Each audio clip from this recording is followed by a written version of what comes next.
J.K. Labajo. Puring-puri ng producer na si Rosel Monteverde. Alamin sa Showbiz Spotlight. Yan to.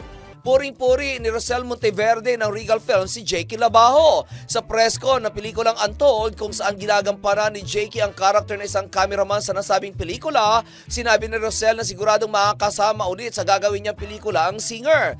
Ito ayon kay Rosel ay dahil sa kabaitan umano nito at sobrang pakikipag-cooperate sa promosyon ng pelikula. Sobrang nakakatuwa umano si J.K. dahil kahit hindi naman ito ang bida ng pelikula ay sumasama ito sa promosyon kahit sa probinsya.